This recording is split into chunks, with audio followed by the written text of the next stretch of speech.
भैया पंचू के राम राम। फिर पुत्र ने सुनाए ना आगे का हाल। कहा चाचा न मानिन, हम कल बाय जाएंगे रहीम चाचा। उधर लोग वो कहे नहीं कलेक्टर के पास तुमको चले पड़ी। गवाह में हो 3 बजे की मीटिंग में जनो बैठा। आए कलेक्टर साहब, एकदम नौजवान है, आया बे आए लागत जैसे कॉलेज से यूनिवर्सिटी से पढ़ के निकले तरह। बात हो लाग, कहें भाई देखिए मेरे भी कुछ सपने हैं। मैं कलेक्टर बना हूँ, मैं भी एमएससी मैंने बायोटेक से किया और मैं भी चाहता तो बड़ी एमएनसीज में या बड़ी कॉरपोरेट में भारी तनख्वाह पे जा सकता था, पर मैंने प्रशासनिक सेवा चुना। मेरे मन में भी कहीं ये है कि मैं इस पद पे रह के, यहाँ रह के जो काम कर सकता हूँ समाज के लिए, और जो समाज का मेरे ऊपर ऋण है वो शायद दूसरी जगह नहीं कर सकता। तभी तो ये मेरी पहली पोस्टिंग है कौशाम्बी में। ज़्यादा दिन भी नहीं हुए, पर लोगों से मिल के जहाँ जहाँ भी जाता हूँ हर तरह के, हर वर्ग के लोगों से मिलता हूँ, महिलाओं से मिलता हूँ, और जो कुछ मौका समय मिलता है वो मैंने कौशाम्बी के बारे में अध्ययन भी किया है। उससे बड़ी विचित्र बात मुझको लगी। आप तो यहाँ के हैं, आप लोग मुझसे ज़्यादा जानते होंगे, ज़्यादा अच्छे से जानते होंगे अपने इस जिले को, पर मुझे आश्चर्य हुआ कि भाई जिस इलाके का इतिहास इतना गौरवमयी है, इतना गौरवशाली है, आज वो इलाका सबसे पिछड़ा देश का। ये कौशाम्बी जिला देश के सबसे पिछड़े जिलों में से एक माना जाता है। आपके मन में भी सवाल उठते हुए कि हुआ कैसे? ये आपको जानना चाहिए, नौजवानों को जानना चाहिए कि ये हुआ कैसे, हमारा कौशाम्बी इतना कैसे पिछड़ गया। जो कभी सबसे ज्यादा वत्सराज उदयन के जमाने में जो कौशाम्बी की पहचान थी, इस वत्स की पहचान थी, इतिहासकार बताते हैं कि जो 16 महाजनपद कहे जाते थे हिंदुस्तान के बड़े राज्य, उनमें से एक वत्स था। और ये बहुत बड़ी औद्योगिक नगरी थी कि पूरब से लेकर पश्चिम का जो व्यापारिक मार्ग था, उत्तर से दक्षिण का था, वो कौशाम्बी से होकर जाता था। जमुना के तट पे है, जल मार्ग उस समय था। और वो किस तरह से, और ये इलाका जो गंगा और जमुना के बीच का, दोनों बड़ी नदियों के द्वारा लाई गई उर्वर मिट्टी का जो सबसे हिंदुस्तान का बड़ा मैदान बना है, जिसको कहा जाता है कि हिंदुस्तान का अनाज का भंडार, ग्रेनरी ऑफ इंडिया जिसको अंग्रेज कहते थे, उसकी इतनी दुर्दशा हो जाए, इतना पिछड़ जाए।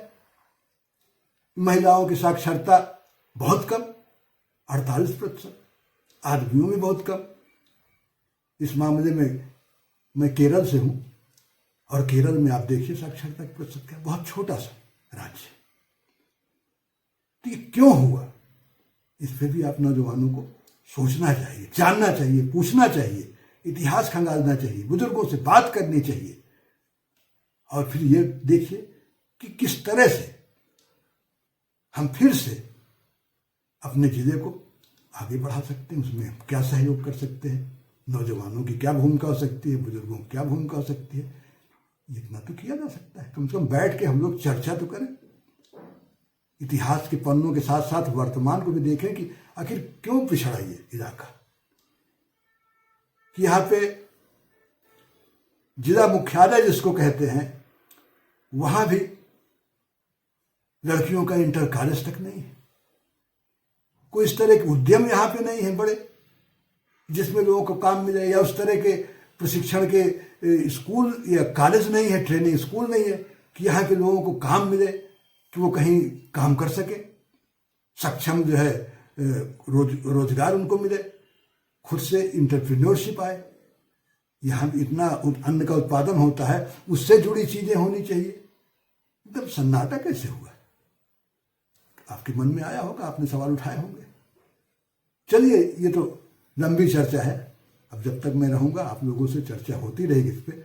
अभी तत्काल की बात यह है कि ये जो चुनाव है, इनमें हम किस तरह से कि हमारा कौशाम्बी नंबर 1 प्रदर्शन करे, उसके लिए हम लोग क्या कर सकते हैं।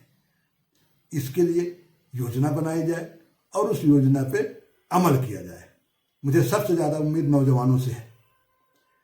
बुजुर्ग रहे, सहयोग रहे, अपने अनुभव से बताएं, लेकिन हमें जो है सबसे ज़्यादा जो काम करेगा वो नौजवान करेगा। मुझे आपका वीडियो देख के बहुत खुशी हुई थी और मैं चाहता हूँ कि इसी तरह से पूरे जिले में हम सब लोग मिलकर साथ और अब की बार दिखा दें कि हाँ, जब जनता जगती है तो चुनाव कैसा होता है।